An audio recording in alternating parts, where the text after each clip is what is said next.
And I say welcome to the last of our regularly scheduled lectures for the course. We've reached the beginning.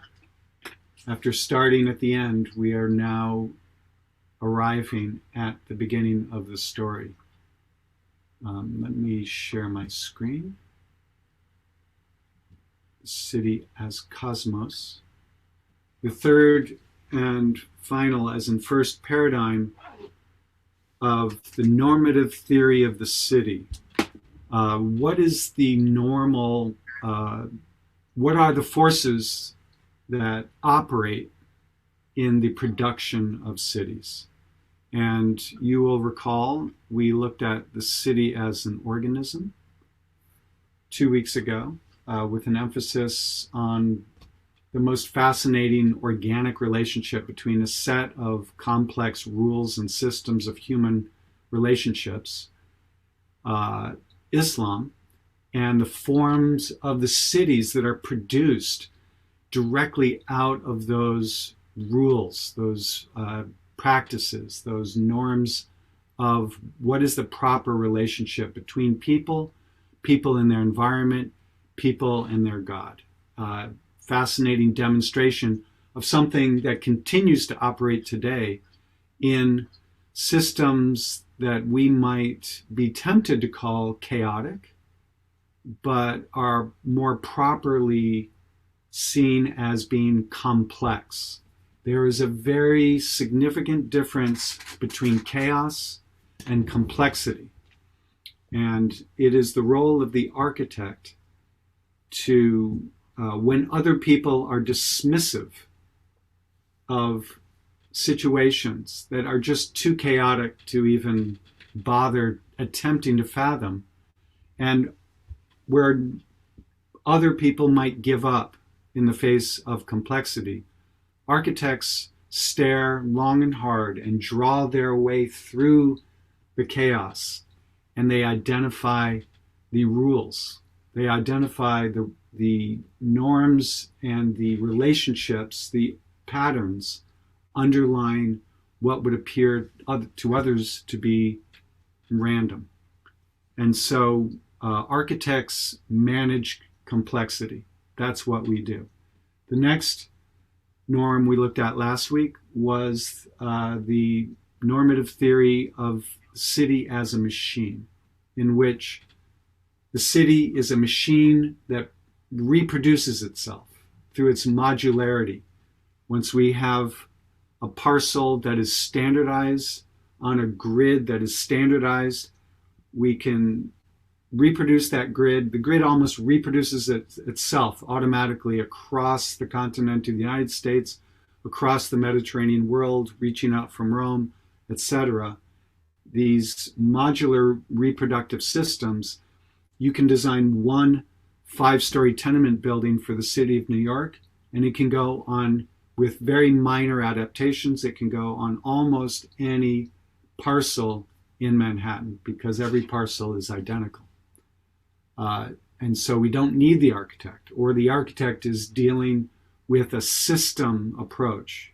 How does the design of a room impact the design of a unit?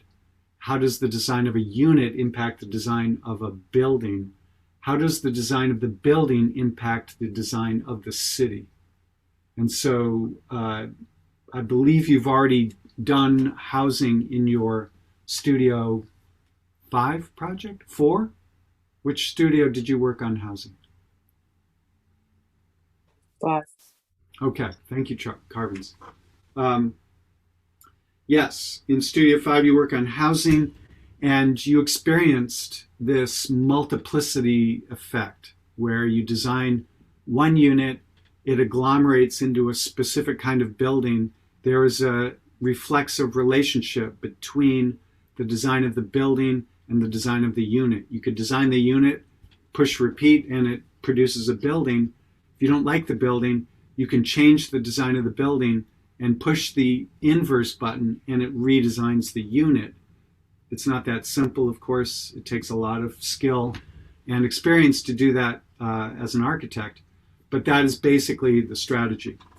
Now here, the reason I'm going in depth in those two paradigms is these two are distinct from this one, the city as a cosmos, the city as an instrument of cosmological orders. So you might say, well, how's that different from the city produced by Islamic rules and norms? Isn't the reproductive system of the grid a cosmological order of a sort? Well, yes, there are nuances and overlappings between these, but I would like, as you consider what images to work with for next Wednesday, I want you to consider something that your studio faculty are constantly beating you about, which is the diagram, right? Don't your studio faculty love to ask you about the diagram? Well, I'm often telling my students, a diagram is not an architecture. It takes a lot of skill and experience and talent and work to translate a set of diagrammatic relationships into a well-performing architecture. There's no button in Revit where you push the button and it converts the diagram into a building. It doesn't work that way. It takes a lot of work. That said, this is a case where the city is a cosmological model of the universe, where a diagrammatic understanding of the universe does translate fairly directly into an urban form and an architectural form. So think about that. Now, okay, let's get into it.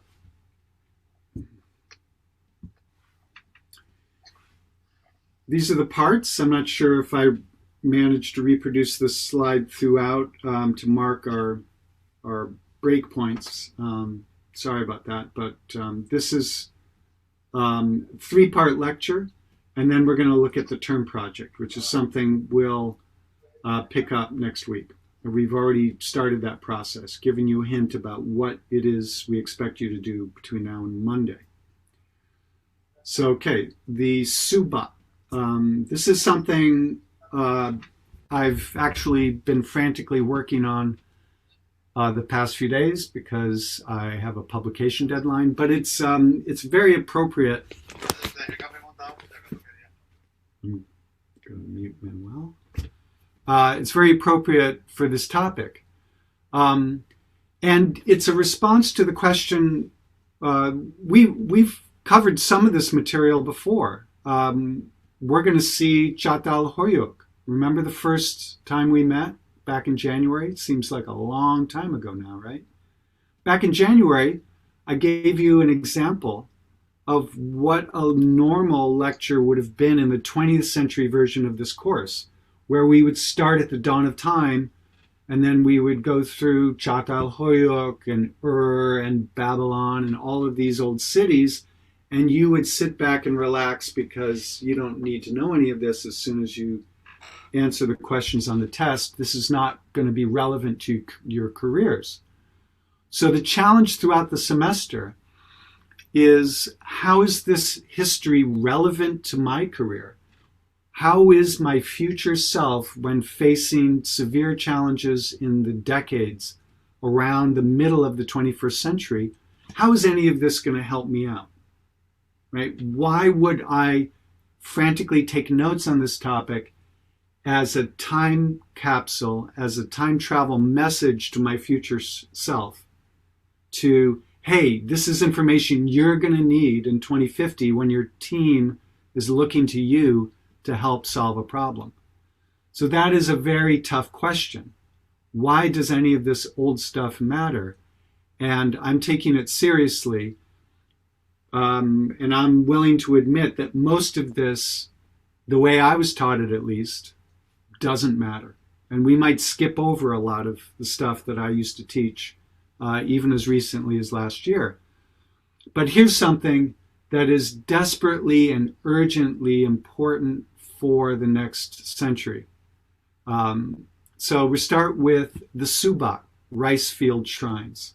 if you go to Bali, when you go to Bali, you will see in every rice field, you see these shrines. They range from very simple bamboo posts with some colorful cloth and looks like some handicrafts on it.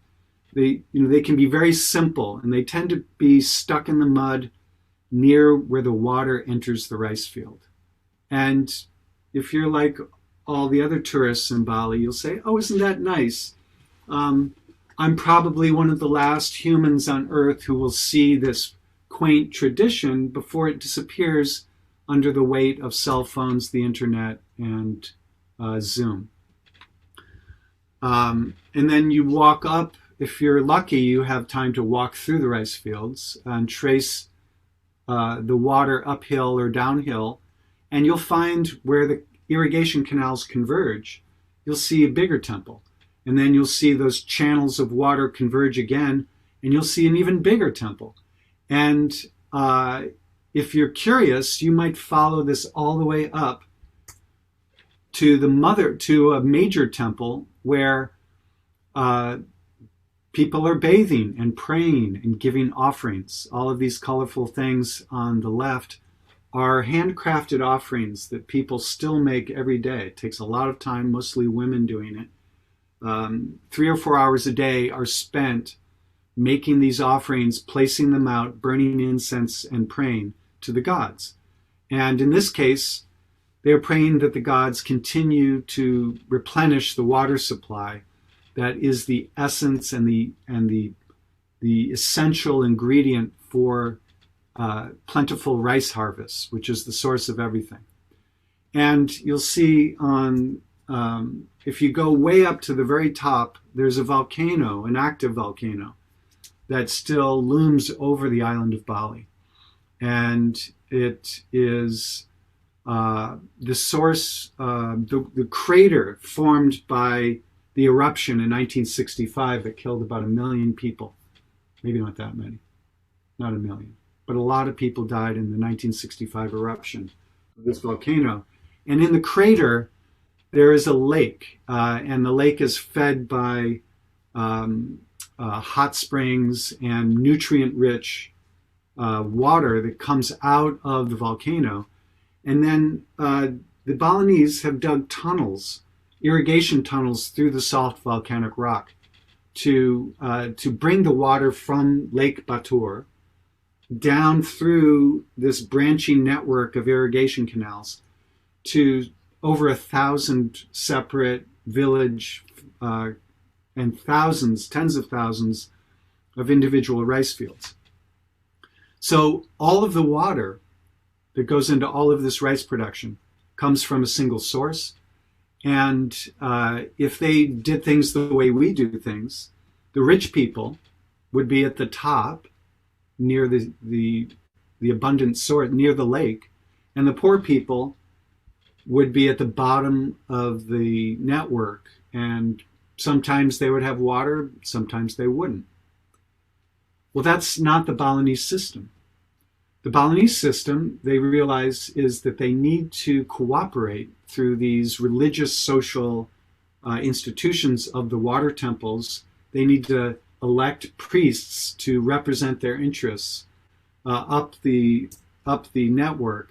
And those priests need to negotiate the calendar of water sharing and planting throughout this entire complex system. So tens of thousands of individual farms through a system of hierarchical representation that is modeled in the landscape itself. Every branch of the water system, there is a temple, and in that temple, they don't just get together and pray to the gods. They get together and talk to each other and negotiate. And and it just happened in the background as one of these quaint religious practices that we knew was going to disappear under all the tourism of Bali. We just knew that was going to be the case until something strange happened. In the 1970s, in an effort to reduce poverty and food scarcity throughout the world, the United Nations, the World Bank, the Asian Development Bank, all these international institutions funded a small army of scientific researchers to develop new strains of rice and new fertilizers and new pesticides and fungicides and new farming methods. And they developed them in the Philippines, and then they brought them throughout the rice growing world of Asia and elsewhere. And this was called the Green Revolution. Instead of 2 harvests of rice a year, they could have 3 harvests of rice a year. That is, for those of you who are mathy, that's a 50% increase. That's a lot of wealth and food produced from a little bit of technology. And so they brought that to Bali, and they enthusiastically embraced it and put it into place. And they had a contest. They said, hey, farmers, let's see who can grow the most rice in a single year. We'll give you a reward if you win this contest. So instead of cooperating and collaborating on sharing water and resources and synchronizing their planting schedule, all of a sudden they're competing. And instead of synchronizing their planting season, they were encouraged to plant whenever they feel like planting, plant as often as you want. Hopefully you can get 3 harvests in a single year, and off we go. And the first year, it worked, just like in other places. The harvests went up, food scarcity was eradicated, farmers got wealthier, and everybody's happy. So they do it again. The second year, also quite good. The third year, it improved a little bit, but not as much as it had improved the first 2 years. In year 4, it actually went down. And so in response, the scientists said, okay, let's not, we need to apply more fertilizers, more fungicide, more pesticide, and we need to push even harder. By years 4 and 5, there was crop failure and starvation and financial ruin.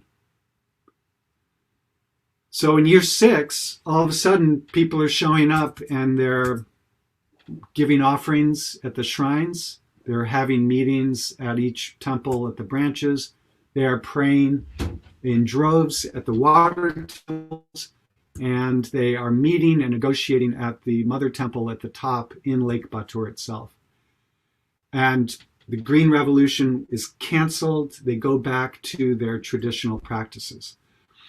So what happened there? What happened?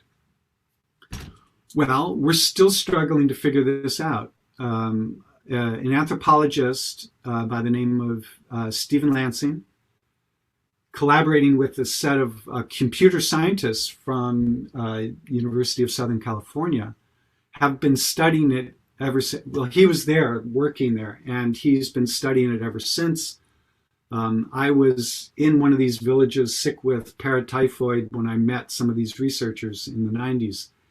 And that was the first I heard of it. And I only recently have read the books that came out of it. But an interesting thing, using the most sophisticated tools of computer science modeling and game theory, and several decades of work on this, the most advanced mathematical thinkers are only beginning to scratch the surface and figure out exactly how this complex system of negotiation manages to coordinate and optimize the planting schedule such that there's a sharing of a scarce resource, the water, all the way up and down the system. Why are there not pest outbreaks the way there were when the Green Revolution took over? And how is it that people are not being greedy and claiming all the water and wealth for themselves at the top of the system? We're starting to figure it out. It's an extremely complex mathematical model that what they have learned is that even if you start in a system of complete chaos, because rice growers talk to each other at the water temples at the end of each rice harvest, and because they share what they did and how well things went, that sharing of knowledge through the temple network results in a homeostatic system where when something goes out of balance, it returns to balance. And after 10 growing cycles, or 5 years of the traditional rice harvest, within 5 years, no matter how chaotic the system starts out, and the models are able to replicate this, that's what this model is, they reach a steady state equilibrium that even when things are thrown off, as long as they continue to follow the rules of the Hindu Balinese religion, it will return to this optimal high performance state of widespread sharing. So it's a complex adaptive system. And we've heard this term complex adaptive system before because here we are in the 21st century, and we're told that we can't keep doing things the way we've been doing it. It will reduce the chances for our children, our children's children, and future generations to occupy the planet. We are talking about massive species die-off, including the human species. And what we need, instead of what we've been doing, we need complex adaptive systems. Now, why are we talking about this in architecture? Well, architecture is the original complex adaptive system. To understand what a complex adaptive system is, and why architecture is the quintessential complex adaptive system, let's talk about what is not a complex adaptive system. What is it that got us into this mess in the first place? A simplistic, overly simplistic, linear system the instructions for an overly simplistic linear model system would say something like this. We're going to value goods and services using dollar bills. And the more dollar bills associated with a good or a service, the more valuable it is. Okay, so far so good, right? That sounds reasonable. If something is valuable, you put a high price on it. But then the next rule in this operating system is a little bit suspect. The next rule says we're not going to distinguish between goods and bads. We're going to put a high dollar value on food and bullets. And we're not going to distinguish between services and disservices. We're going to put a high value on education and a high value on war. Okay? So that's rule number 2. Rule number 3 is we are going to call resource depletion, we're going to not develop a model for putting a reliable cost on resource depletion. That one's a little complex. We don't have time to go into that. Economists would argue, no, scarcity results in the increase of the price of copper. Well, it's more complex than that. The easier one is we're not going to put a price mechanism on pollution. We're going to say you can put smoke, you can burn things and put smoke into the atmosphere. You can throw things into the landfill. You can dump polychlorinated biphenyls, a byproduct of all PVC production, one of the most common building materials, into rivers, and we won't charge you for that privilege. So dumping pollution into the environment is free for the most part. There's some regulation that limits it, but any attempt to put an actual market value on dumping has been blocked by politicians. So rule number 3 is we're not going to put a fair price on resource depletion or dumping, and go. And we start the system. And we started the system with the Great Acceleration in 1950. And this bold experiment is yielding very clear and powerful outcomes. When this is the operating system, when these are the rules for this very simple, remember I only gave you 3 rules or 4 rules of this operating system, whoever exploits the resources of the earth, whoever exploits other human beings, whoever dumps the most pollution into the air, whoever does those things the biggest and fastest wins. And here's the result. So this is what happens when you run a global experiment with very, very simple rules. And so in this context, we're back to why it is that we should be attracted to alternatives to these very simplistic, linear models of operating systems. That we need something where there are feedback loops that create negative feedback so that if something starts to go out of whack, it's controlled. When the thermostat, so we need thermostats on the world, we need thermostats on the economy. We need to set thresholds that when on a cold day in March, I woke up this morning, very cold day.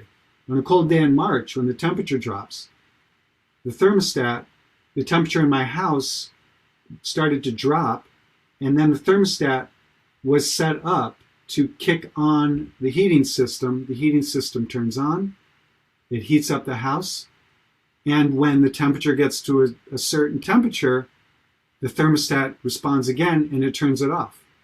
Thank you, thermostat.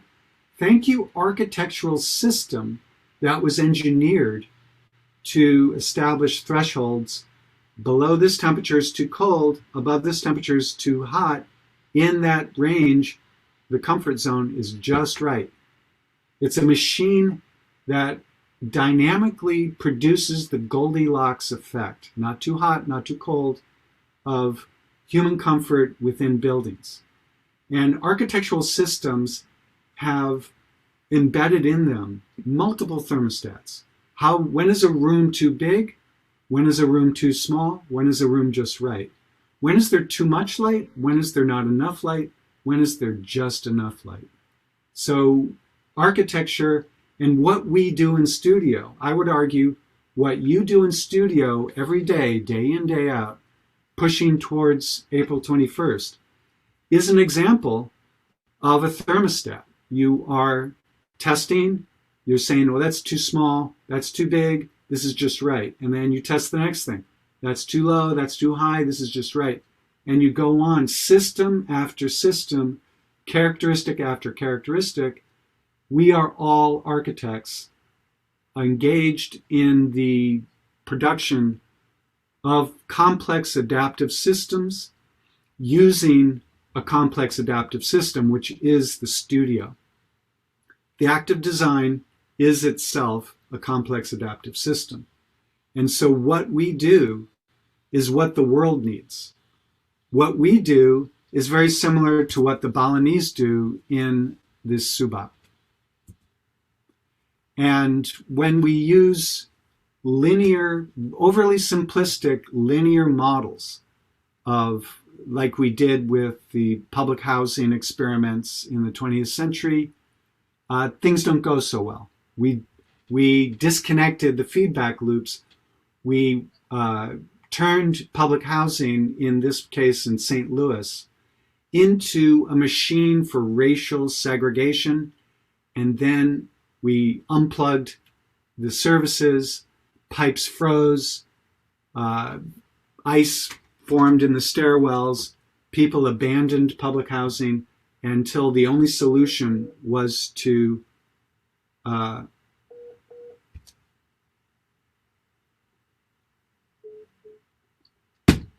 The only solution was to blow it up. And that resulted in a crisis of confidence for modern architecture. And so we had postmodern architecture. We have other systems that are demonstrating their non-viable and collapse if you don't tend to it. Colonialism itself is something that turned out not to work. And when we look at the world in the 21st century, we look at it through this lens of what is the operating system that produced this architecture? What is the operating system within which we, the architects, are serving the needs of the system itself? And to the extent that we are participating in this overly simplistic, overly linear global operating system, what can we do to creatively identify opportunities to complicate it and make it work better? Where can we put thermostats on the city of Dubai and reduce the bizarre distortions of space production that results in things like the Burj Khalifa and the shopping malls in the desert, and the need to burn hundreds of thousands of gallons of oil to boil the seawater, to distill it and run it through the pipes of the city of Dubai, and to air condition all of these glass towers that are in the desert as investment properties. And so when we think of the world as this, as a world in collapse, to use Jared Diamond's, Jared Diamond wrote a book around 2010, big fat book called Collapse, basically looking at ancient civilizations or civilizations, different societies throughout history that are no longer here. Easter Island is one of his favorites. What is it about societies that disappeared? How did they disappear? How did they see the end coming and still continue on their path regardless of the inevitable collapse of their society? And throughout the whole book, it's 500 and something pages, it's very clear he is talking about us. We are the society that is continuing on a path despite the clear evidence that we are heading for collapse. So the counterpoint to Jared Diamond's collapse is the phenomena of, if you look around the world today, you see people like the Balinese. You see peoples who have held on to their long-standing indigenous knowledge. They have maintained and sustained and renewed practices that create harmonious relationships, or at least balanced relationships, with their natural environments around them. The Balinese, for over 1,000 years, have retained this balance through their religious water temples and their consensus discussions. What other societies have succeeded in doing this? If you look at Bhutan, Bhutan has isolated itself away from its neighbors. It has set up an isolation policy because it has decided that it doesn't want to engage in the same kind of global system, the messed up global system that the rest of the world engages in. And they have a minister of happiness. And they limit who can visit Bhutan and who can't. Throughout this area called Zomia, there are highland hill tribes, they're called, in a very derogatory manner, who have managed to flee the lowland rice-growing civilizations and created symbiotic relationships with the hillsides in which they reside, and They have cell phones and they have motorbikes, but they have a deliberately designed distant relationship with Shanghai or Hanoi or Pyongyang or all of these, the cities, the urbanized cultures of the river valleys. So from that perspective, it's very interesting to look back at the initiation of Homo sapiens in the Great Rift Valley of Africa, somewhere around 200,000 years ago, and the sudden and rapid reaching out of Homo sapiens from the Great Rift Valley out to the rest of the continent of Africa, to the Arabian Peninsula, and across Asia, across the Bering Strait, down to the tip of Tierra del Fuego at the bottom of South America, and then very, very recently out across the South Pacific in long-distance canoes. And in that process, they developed these elaborate systems of making sense of the world. When we don't understand the world, we ask scientists, and scientists theorize. And on a good day, they're able to produce, through observation and experiment and repeatable experimentation, dependable knowledge that we can trust to give us predictable outcomes of our human activities. And in that perspective, and especially in light of things like the Balinese Subah, it is suddenly very humbling that Western science has failed profoundly and with huge consequences for both the planet and perhaps the demise of the human species. They have profoundly failed to predict and create dependable systems for the curtailing of negative effects. Western science has fundamentally failed us, and it's a very humbling thing, and all of the derogatory attitudes directed towards the world religions of places like Bali and other places that have found complex adaptive systems through their other alternative knowledge systems, indigenous knowledge systems. And yes, indigenous science is a new term that scholars are now using to describe these systems of knowledge that do not conform to modern science as it emerged from Western Europe during the Enlightenment years. And so we look back at these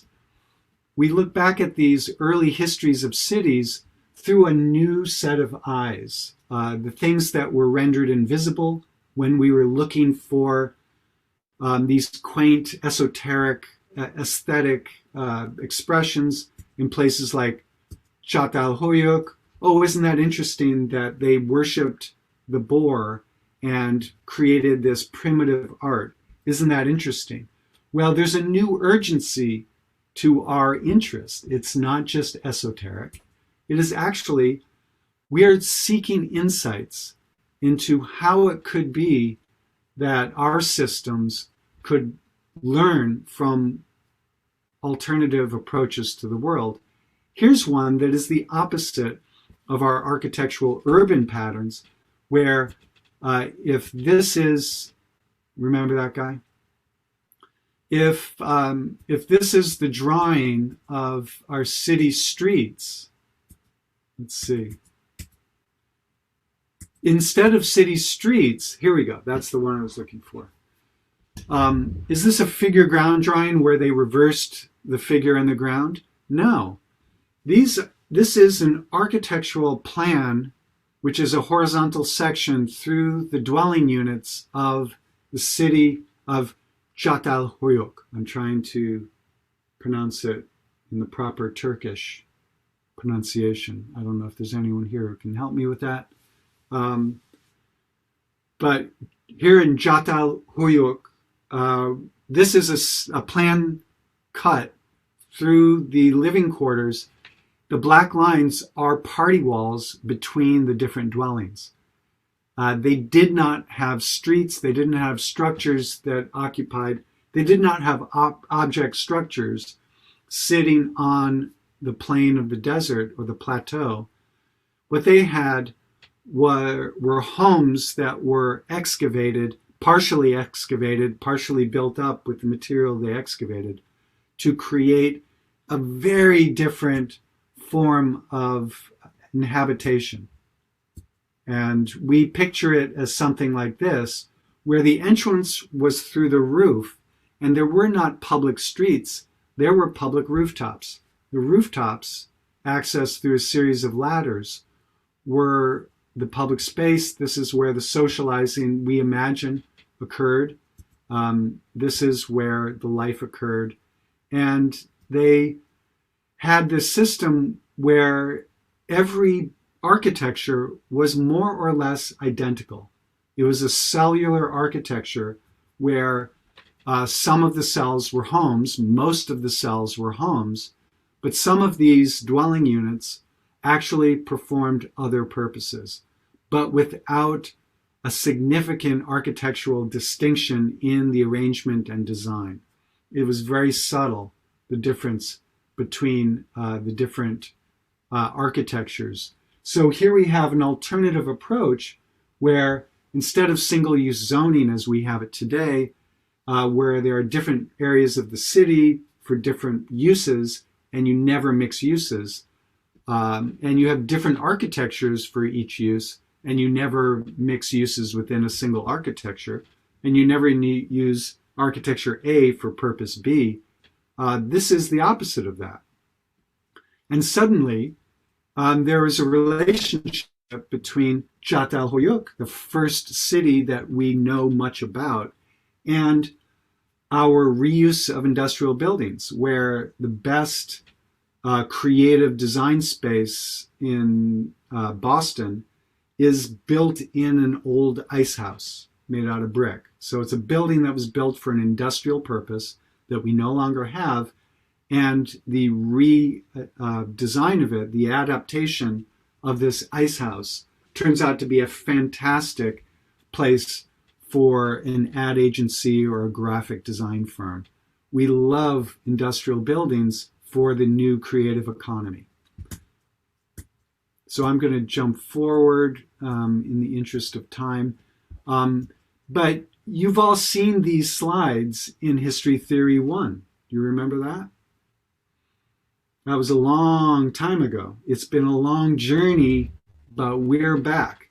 But this time, we're back with a new perspective, a new sense of urgency, a new purpose, a mission to gain insight from history that we can bring forward into our practice and bring to bear on some of the most complex problems that we face in the world in the 21st century.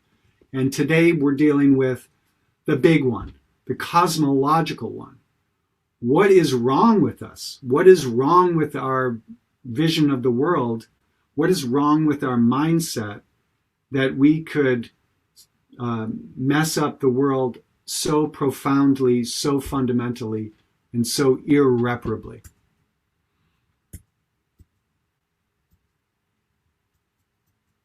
I'm going to move ahead.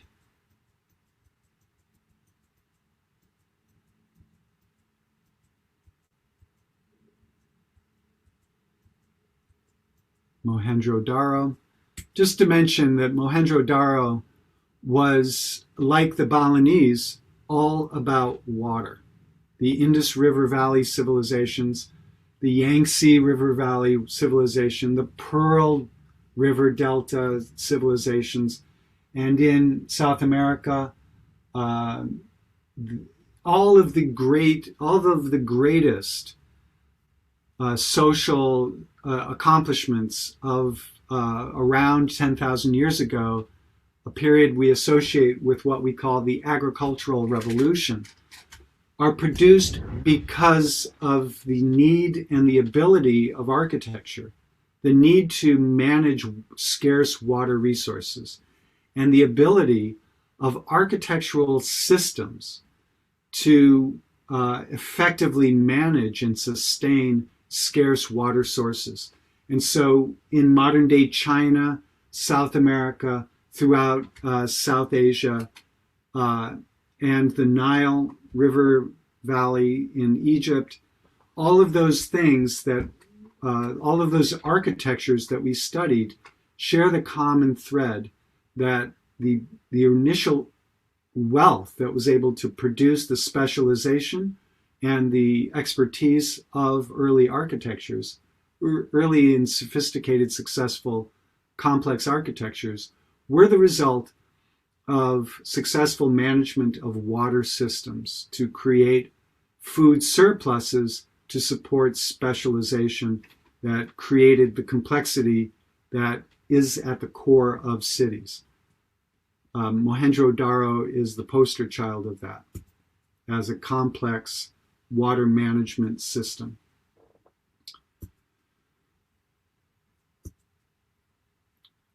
So these complex worldviews resulting in complex urban forms. The classic one is the Forbidden City in Beijing in China.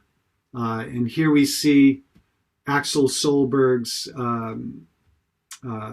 analysis from about 7 years ago, back when we used to allow you to look at views from straight above.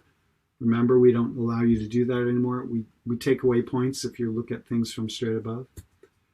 And so this is a case where you see the diagram on the left of the cosmological order according to Chinese belief systems. There is an ordered universe, and the order on Earth of human societies is a replication of the ordering of the universe. And in this ordering, there are concentric, not circles, but rectangular realms where by moving towards the center of the system, you are elevating the sacredness in the hierarchy, eventually aspiring to the heavens. And you see that manifest very directly in the architecture. And again, it's a different geometry than what we see in Islam, where at the center of Islam you see the Kaaba, at the red cube, at the holy temple, the Hajj circumambulation, once in every Muslim's lifetime, if they're able to perform Hajj, circumambulate the Kaaba, and the urban system that continues to change and develop around this. And all geometries around the entire planet are all pointing towards this point on the surface of the Earth. And that is the basis for the advanced mathematical and geometrical sciences of Islam, because of the importance of always knowing how to pray towards the Kaaba in Mecca. Now we move to India and the Hindu religions and its cosmological geometries to move into the second reading, the example in the second reading that is not in India, but it is Hindu. And so here, the cosmological order of the heavens are directly emulated in the human body. Obviously, the yin and yang of China is the linga and yoni of Hinduism, the female and the male dichotomy, the duality of female and male, that when combined is the source of all creation. And cities themselves are modeled after the cosmos, the cosmological model. And it's not just an emulation, it's not just a mimicry of the cosmological order. By reproducing the cosmological order in the architecture of the temple city, the temple city and every location in the temple city becomes a powerfully charged point capable of having an impact on the global balance between heaven and earth. So to capture that, what I'm saying is, it's not just a representation. It's not just a passive reflection of the larger order. It is an active instrument for producing balance between heaven and earth. And so when something goes wrong in some part of the realm, there's a famine up north, there's an insurrection down south, you go to that location in this temple complex, you perform certain rituals, you produce certain offerings, and it restores the balance. It brings plentiful harvest to the famine-stricken area. It brings peace and tranquility to the area that's experiencing rebellion and disorder. And so here's another version of it, also in India. And these rectangular realms with gateways at the on three sides, often, sometimes on four sides. Now, the one I'm most familiar with is in Indonesia on the island of Java, next to Subah. And the reason I'm familiar with it is because when I graduated from architecture school, I enjoyed a good year and a half of full employment, and then a recession hit. And architects had a hard time getting work.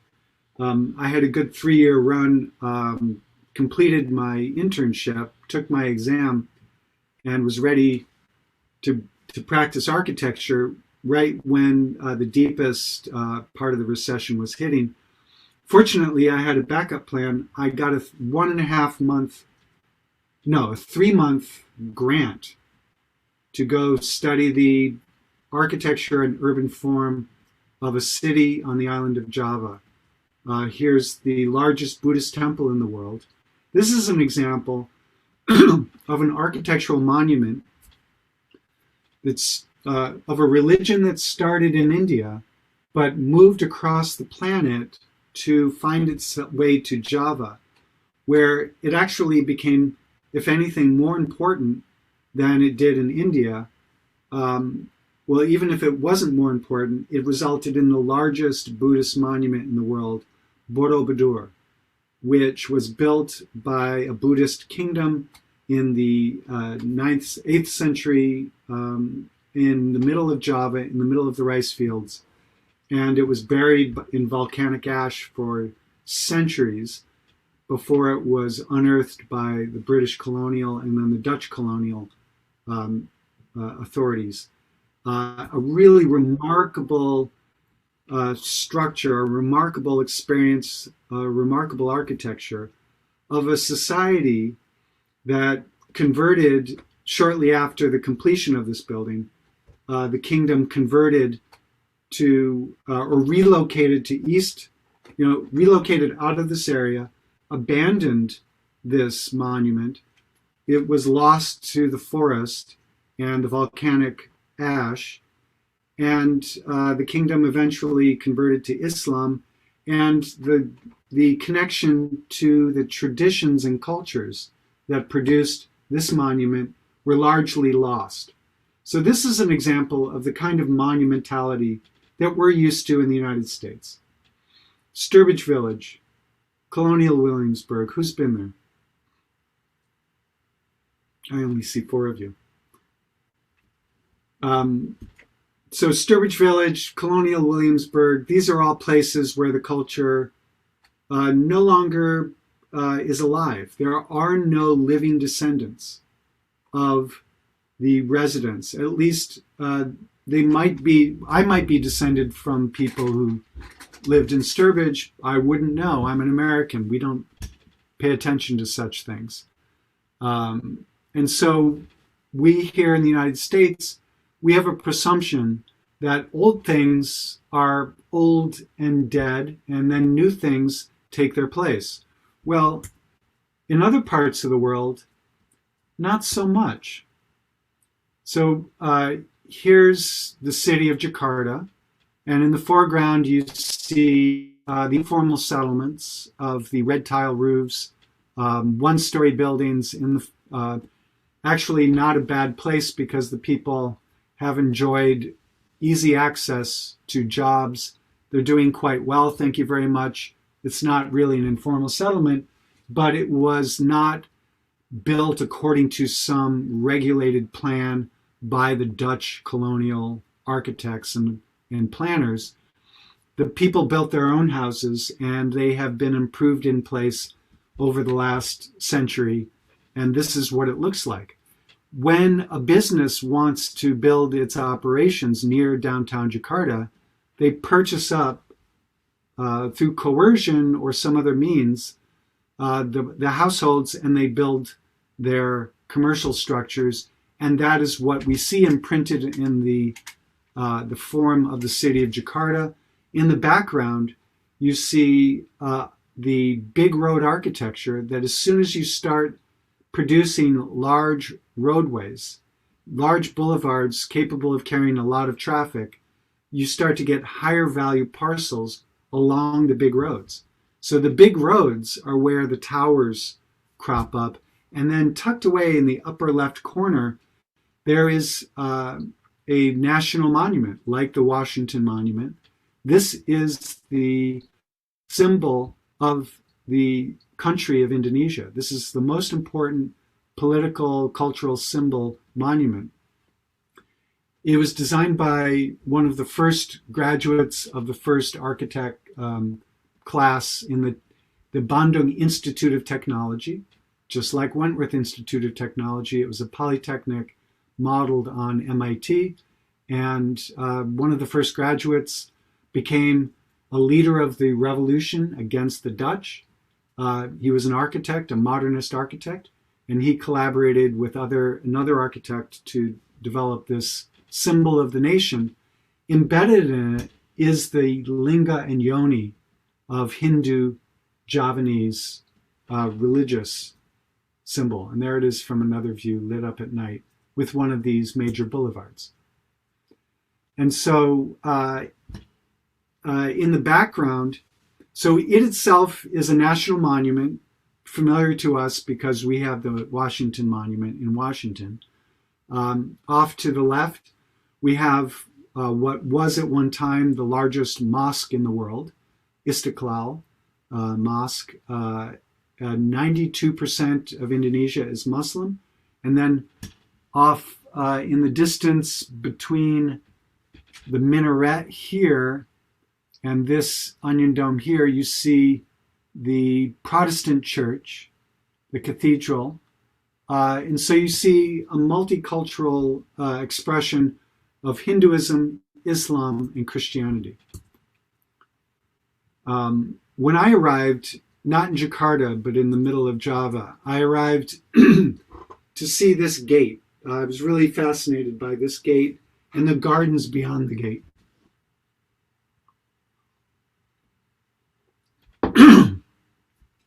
And it turns out that the first night I arrived, I didn't know much about the place. There were hardly any books at the time. And I was able to spend the night inside that gate at the house because they had rooms for rent. I woke up the next morning and I asked someone, so what's up with this gate? What's up with this house? And they said, oh, it's a replica of the palace. And I said, palace? There's a palace? And they said, yeah, go down the street, turn right, keep turning right until you get to a place and ask where the palace is. And so I did that. And there was a palace. And then I was asking about the palace to the person in front of the palace. And then someone came through the door. And I don't know if you can see my screen. You probably can. The guy bowed like this to the person passing through the door. And I said, what was that? What did you just do there? Who is that? He said, oh, that was the princess. The princess, there's a princess. Yeah, there's 36 princes and princesses. There's a king with 5 wives, and off we go to the adventure that lasted the next 4 years. Turns out there was an active palace with a king and a royal family that was still enacting the traditional ceremonies required by this religious cosmological system, of which the palace itself was the clearest manifestation architecturally. And the larger city of Surakarta was patterned on this cosmological model. So I had stumbled upon this remarkable cosmological model that was and is still operating to the present day, like the Balinese Subah, like many world religions, it is still operating today. So here's the diagram with of the Hindu Javanese cosmological order, with the sacred Mount Meru at the center and on the island, and then these oceans separated by ring continents until you get to the biggest ocean beyond the final ring. That cosmological model is replicated in the palace complex of Surakarta, and that makes the palace complex itself an instrument for the establishment and the maintenance of an order and the balance between heaven and earth. And at the center of the palace, it is considered the navel of the world. All good fortune flows from heaven to earth through the umbilical cord to the navel at the center of the palace, from which all good fortune flows outward in concentric rings from the center of the palace out to the farthest reaches of the world.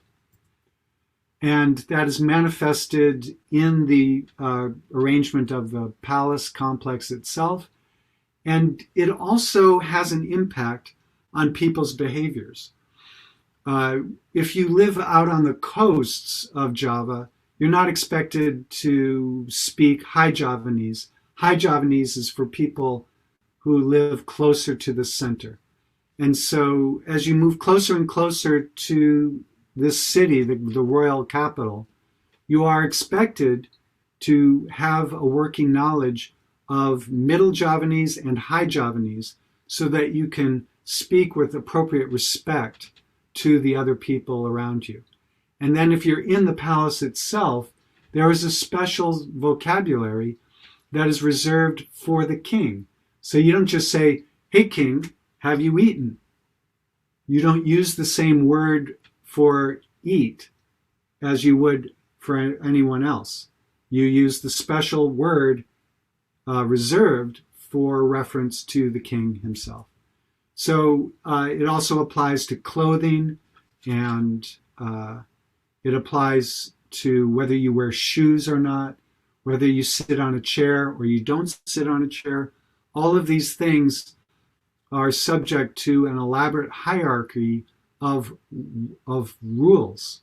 It's a very complex operating system that manifests architecturally.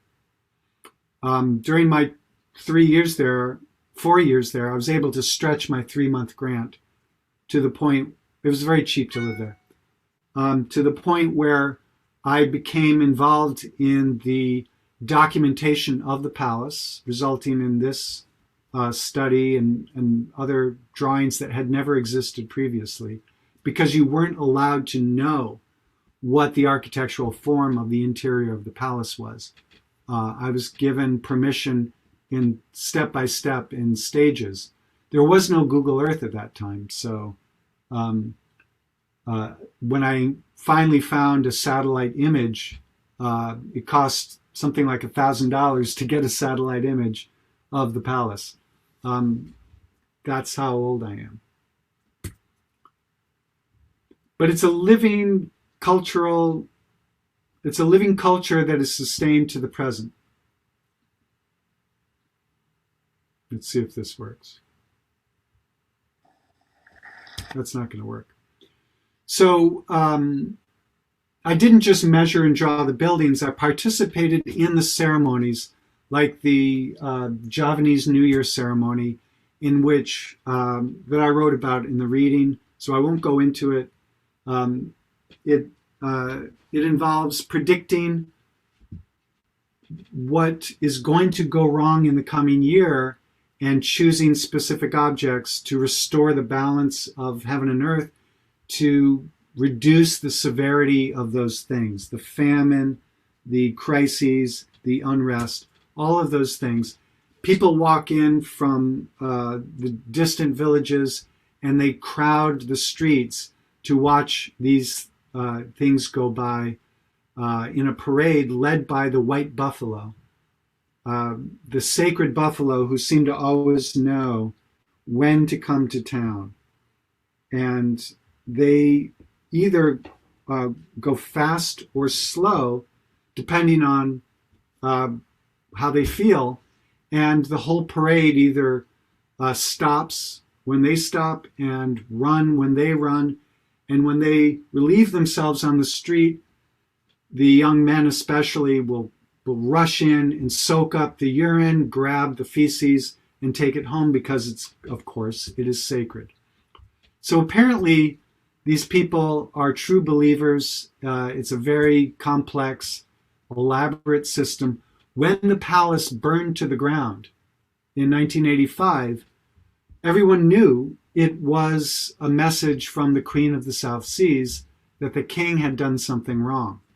When the engineer from the Indonesian government showed up to rebuild the palace as quickly as possible out of concrete, he quickly learned that no, you can't do that. There are still practices, there are traditions that need to be followed still. Even though we live in the modern world, we drive in cars, we have motorbikes and telephones, let's keep the old traditions going. So like the Balinese Subah, they have phones, they have motorbikes, they have television.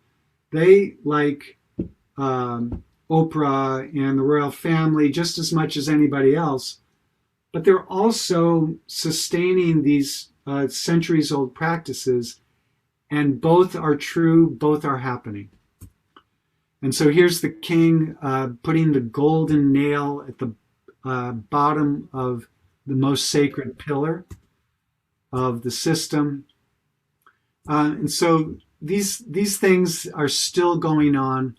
The practice every year of cleaning the cannon, people still show up to get the dirty water that came off the sacred cannon and take it home. The Dutch carriage, that is absurdly Baroque and European, is also Javanese. It is given the title Kiai Garuda, that is an analog to the Hindu Javanese sacred Garuda bird of the Ramayana Mahabharata stories. And there are offerings given to this carriage every Wednesday night because Thursday is a sacred day. The eve before Thursday is an important time to place offerings.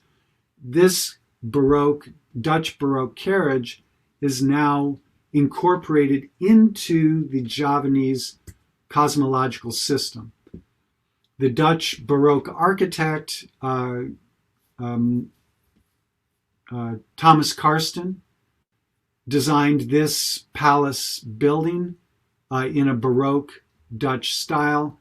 That palace building is thoroughly Javanized, which is a verb, which is the incredible ability to take something foreign, embrace it, and bring it into our culture.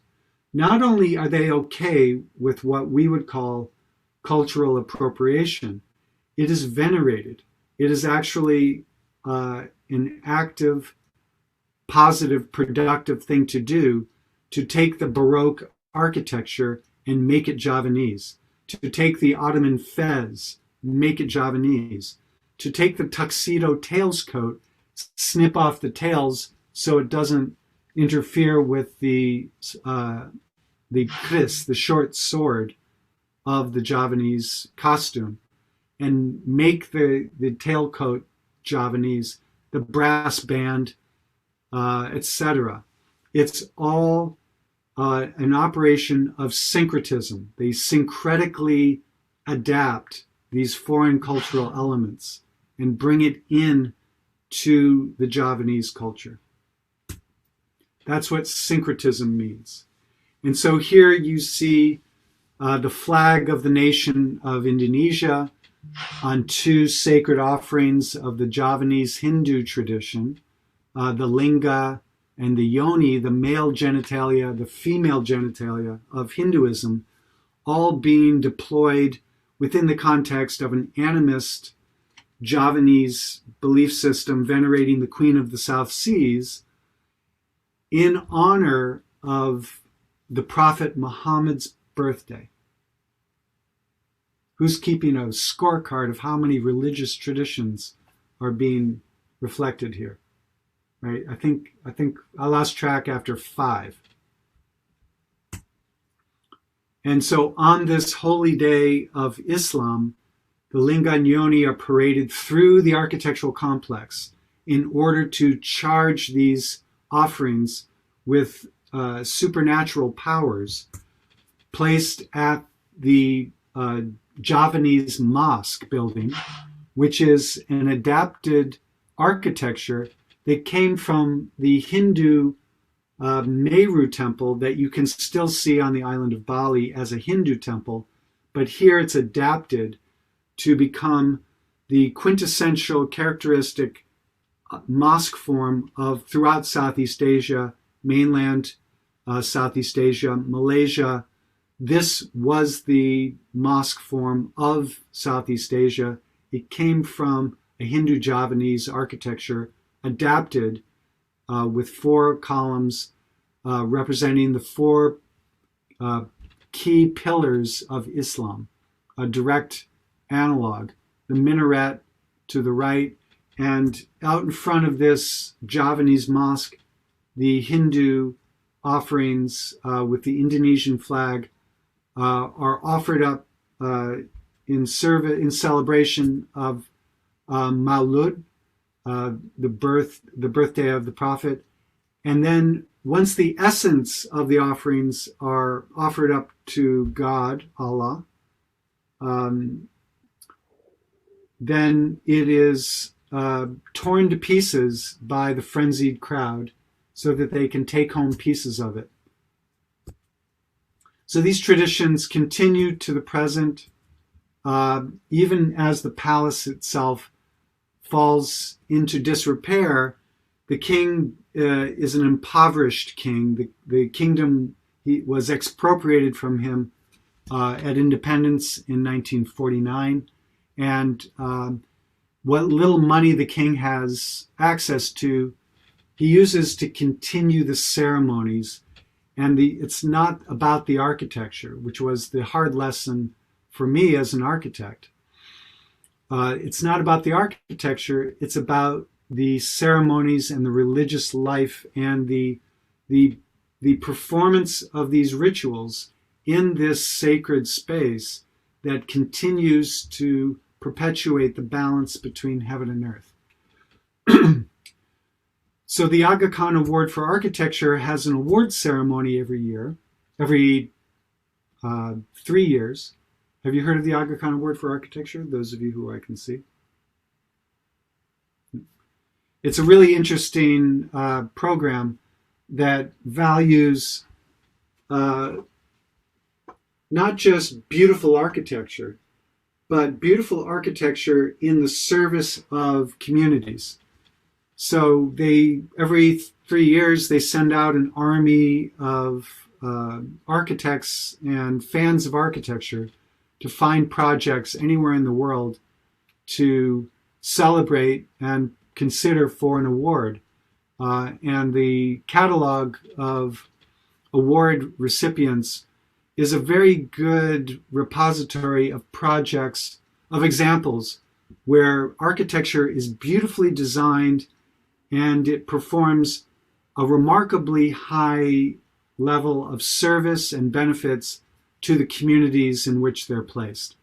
They're not the Pritzker Prize, which is about beautiful sculptural buildings given to men mostly who have already demonstrated that they are successful. It's the anti-Pritzker. It's not so much about the architects, it's about the communities that support the architect, the great, beautiful architecture, and benefit from the great, beautiful architecture. So they contacted me and asked if they could hold the Agricon Award for Architecture ceremony every 3 years, to hold it this year in the palace where I worked. So we were able to mobilize the funding from the Agricon Award to restore some of the buildings. And instead of restoring the buildings that needed to be used for the ceremony itself, I suggested we ask the king which buildings were most important and let him prioritize the most sacred, important buildings to restore. And so he gave us a priority list, and that's what we did. This is Pa Asmo. He is simultaneously a priest, the most important priest in the palace, responsible for the sacred infrastructure, and he's a carpenter. This is him on the right, fashioning by hand a new teak column for the building.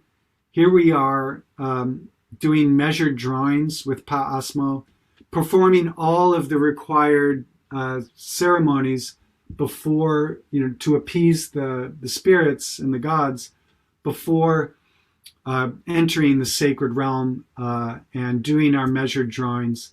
Here's the Agricon Award for Architecture, the Minister of Tourism in the foreground on the right, the king over his right shoulder, and His Highness the Aga Khan to his left. That's me. I'm the translator between the Aga Khan and the king in my younger days. So what's the takeaway here is that even when we look at the earliest cities from 10,000 years ago, we are seeing the operations of architecture according to forces that are relevant to our understanding of our practice in the 21st century, that we develop our skills for deciphering things that seem random or chaotic.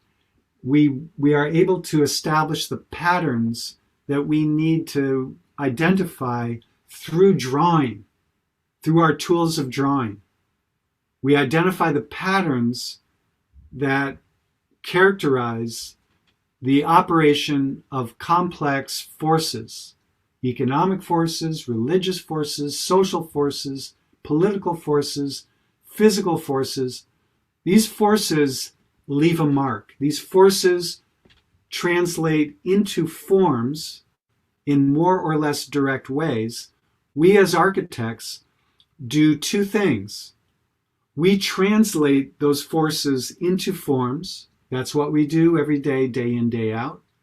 And in order to get better at doing that, we need to develop our skills of identifying forms that are the result of similar translations. There is a relationship between forms and forces that we both analyze and decipher and understand the world by understanding those relationships. And then in turn, we produce those forms as translations of those forces. So we operate in both directions.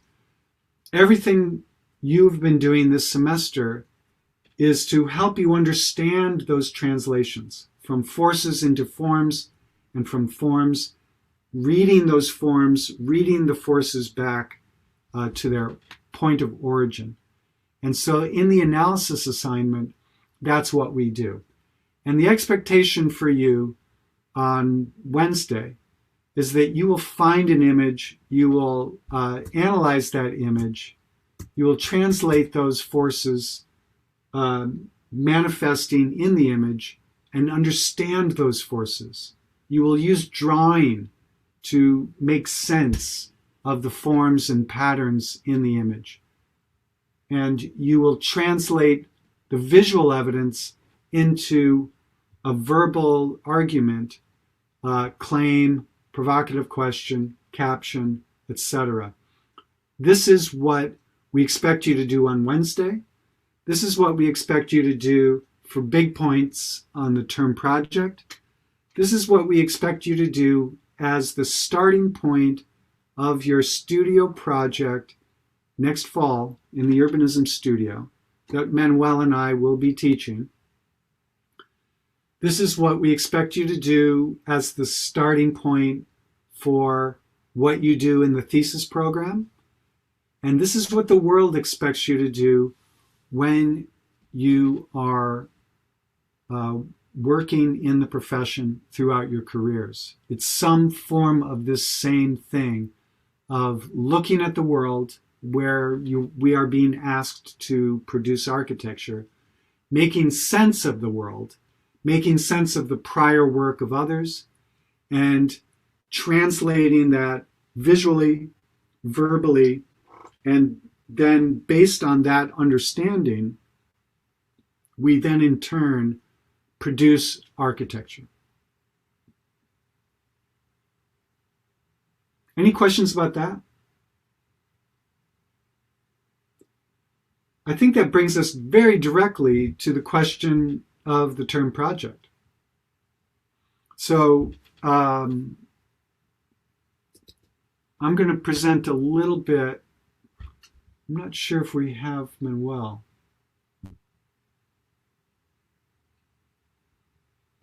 So the term project,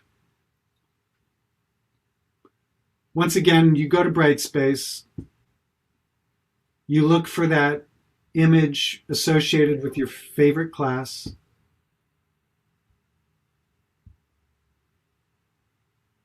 For Wednesday, you do the same thing that you've always done. No difference.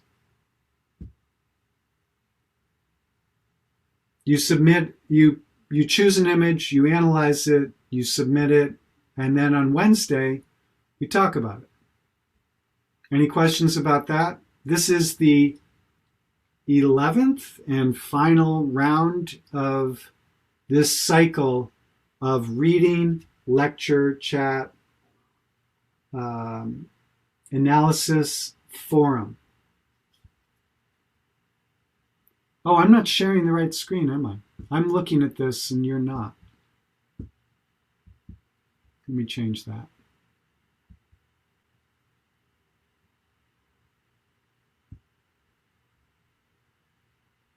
Sorry about that.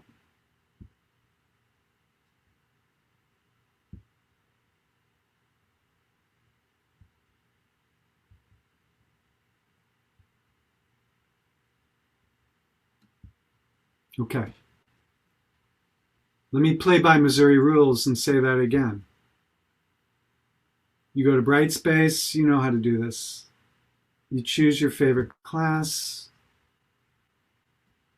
or this class. You click on Cosmos again. You do the reading, you do the chat, you do the analysis, you do the forum, same as it ever was, right? So next Wednesday, we're going to be doing the same thing, but even better this time than we did last Wednesday. And then to finish up the semester, we're going to do it one more time. Except this time, Manuel and I don't choose the topic. You choose the topic. Based on your interests, and you can go to 00 Project, and this is what you see. Based on your interests, choose a reading. Here's the checklist. By next Monday, yes, there is an assignment. You can read that. You can also look at the project checklist. For next Monday, April 5th, that's before Wednesday, April 7th, by the way. What we would like you to do is to, based on your interests, go to this slideshow that we're going to use for the forum, choose a slide. Looks like Shay's already got one. And choose 3 readings. You don't have to read them, but just choose 3 readings using bibliographic format that are worthy of you reading, and write a sentence of why you would want to read it. Yes, we are asking you to write a sentence about a reading before you actually read it. This is a crucial skill that all professionals need to do. Our colleagues expect us to pick up a book, look at it very briefly, and report back that I think the chapter in this book, the part of this book that is probably most directly relevant to our project, this project we're all working on, is shown under the title Semiotic Experiments, House X, starting on page 96, where they show the development process. Especially this image is really interesting. I've never read this book. I've never opened it, but just from a very quick perusal, I can identify the part that is most interesting to me, and I can write a sentence of why that's the most interesting thing to me. I can choose 3 books. Here's 3 books. 1, bibliography and a sentence. 2, put it in the bibliography, write a sentence. 3, so I have 3 books. I'm choosing 1 chapter in each book. I'm entering it in proper bibliographic format, which is different from the footnote citation, by the way. And I'm writing a sentence. And I'm doing that for Monday. Questions?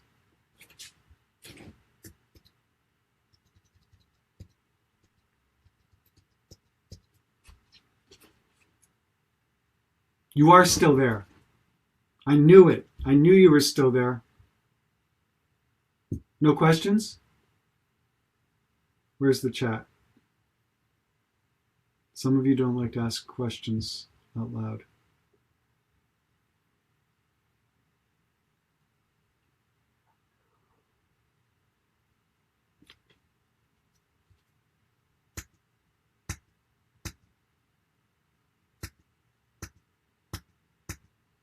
I can't find my chat window.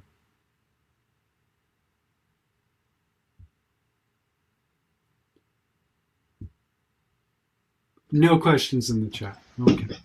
Actually, I have a quick question. I'm not sure if you went over this already, but are there examples of previous students from the past course for the final project to take inspiration from?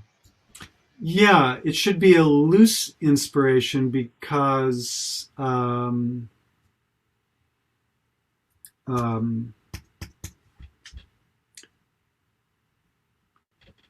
assignment has changed. I will share what is called a Prezi that we used last year to give you a sense. I will. I can also. We didn't use slideshow last year. We used Prezi, and we decided as a group everybody to focus on Caracas, Venezuela, because we knew at that point that everyone in the class last year was going to converge again and convene again and continue our work in the context of the Studio 7 focused on Caracas, Venezuela. So take it with a grain of salt. The best demonstration of what we expect from you in the term project is what you've done 11 times already. It's not that different. Here's the first difference. Instead of us choosing a reading, we're asking you to choose a reading. The second difference, instead of being worth 30 points, your analysis is worth 30 points. Instead, the exact same analysis. The expectations are no different. To do the exact same analysis, we are going to grade it on the basis of, I don't know, 100 points or something, 90 points or 120 points. So it's worth the equivalent of something like 3 of the regular analyses. But the expectations are no different in terms of performance. We will be using the exact same rubric. So that's an excellent question. But I will share the Prezi. Take it with a grain of salt. Other questions? I have one other suggestion to make, is that as you've learned over the course of 11, your screen sharing is paused. Am I sharing my screen? It's showing the 00 form slideshow. Oh, good. So you seeing it change right now? No, we're not seeing it change at all. I think it's frozen on the slideshow. Interesting. I didn't know there was an option to pause the slideshow. Resume share. Look at that.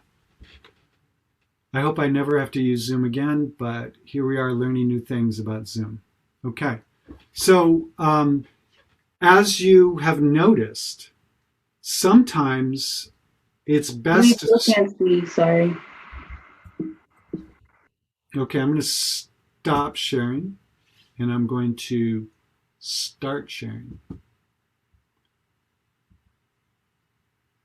Thank you so much for giving me that feedback. What do you see now?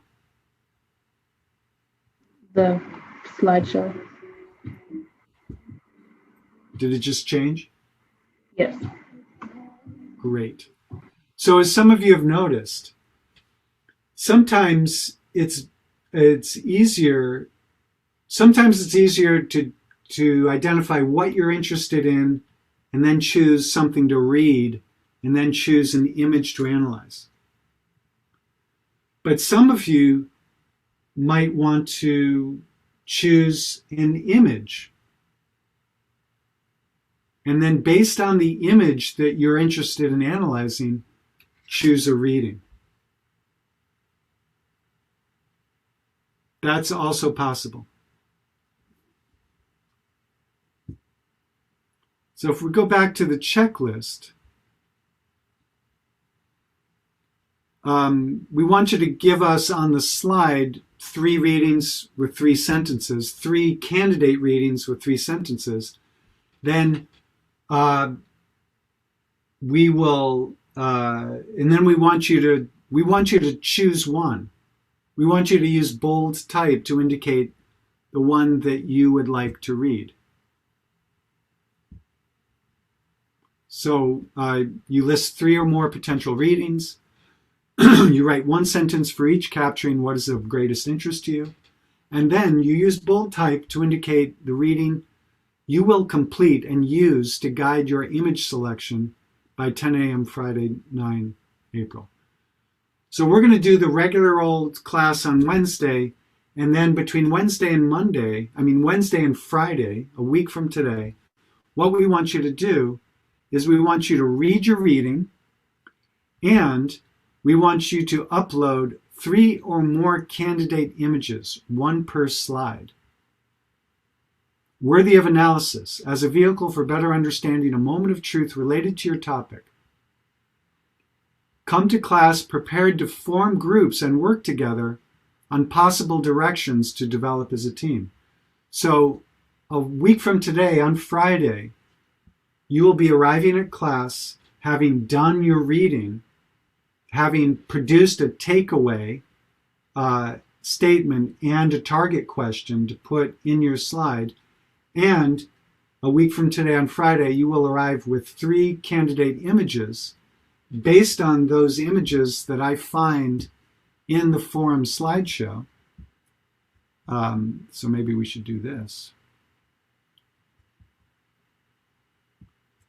Based on the 3 images that you are selecting and the reading you've selected, Manuel and I will group you in groups and suggest that you work together as a team to develop an action statement justified by the evidence of your analysis.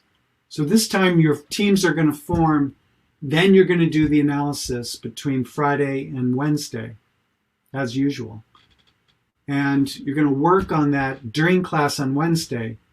And then 2 weeks from today, finally, you will present as a forum, a 2-hour forum, as we have usually. So it's an expanded version of our usual rhythm. You've practiced it.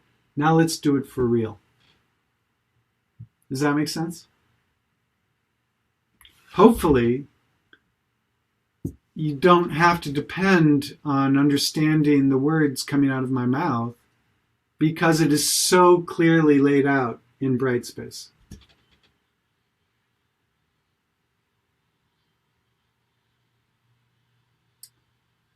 And if you would like guidance on readings, you can hang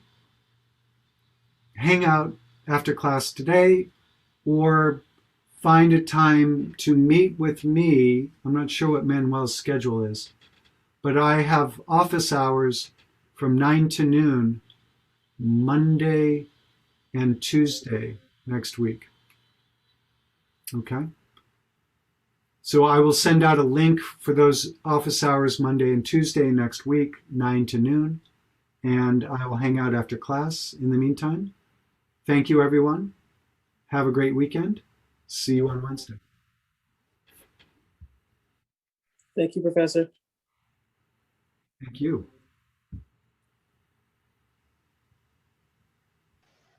Hey, Professor. Yes. Wanted to tell you about how that seminar that I was able to do went. It was really informative.